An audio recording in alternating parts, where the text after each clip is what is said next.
After Origins and Odyssey, Ubisoft is continuing its RPG formula with Assassin's Creed Valhalla. Hey guys, what's going on? This is Himesh here with Game Explorio, and today I'm gonna start talking about Assassin's Creed Valhalla. So buckle up guys, we're in for a ride. Guys, before talking about Assassin's Creed Valhalla, I have a confession to make. I might be in the minority, but I thoroughly enjoyed Assassin's Creed Odyssey. Now we know the main complaint that Odyssey had. It was level gating. Right, because you cannot go to the next part of the main story without getting into a certain level. Now this was a hindrance for anyone who is trying to follow the main story and be done with it. But guys, I took my time with it.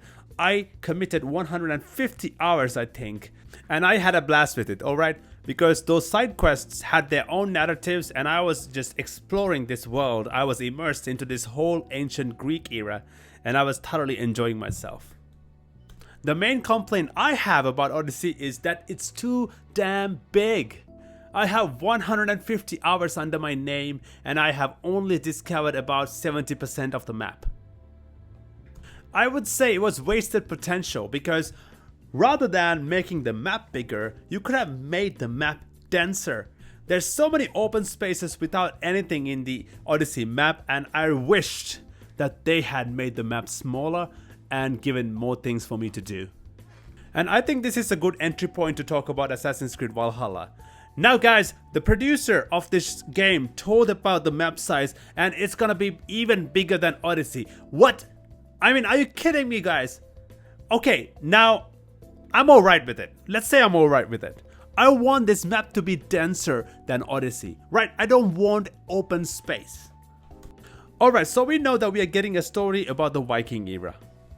If you have seen any of the Viking movies or Viking dramas, you know what to expect. We are gonna invade England. And guys, the map is gonna consist of the entirety of England. I'm talking about Northumbria, Mercia, Wessex and East Anglia. And it's gonna consist of major cities like London, Winchester and York.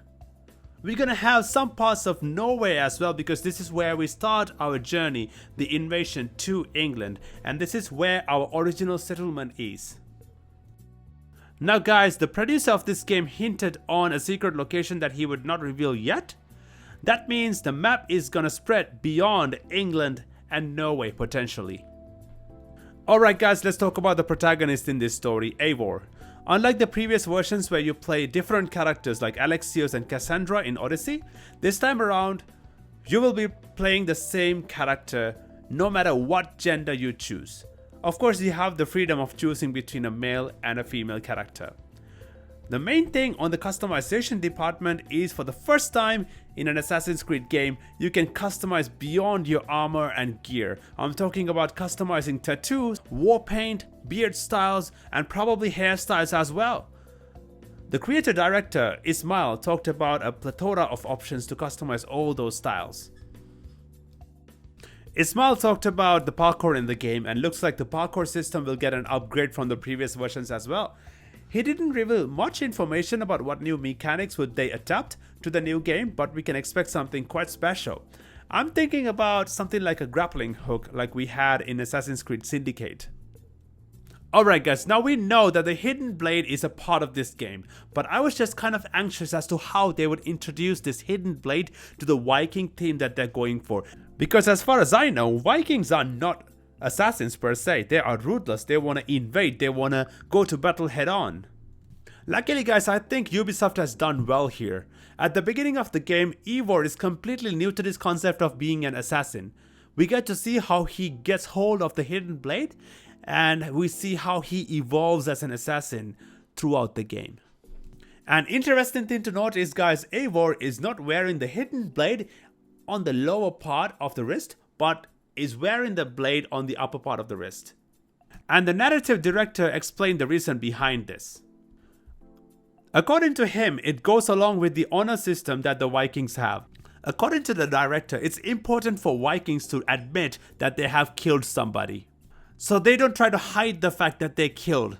So Eivor is wearing it as to let other people see that he's wearing a blade. It's ironic that the hidden blade is not so hidden in this game, but I'm on board with it. It makes sense.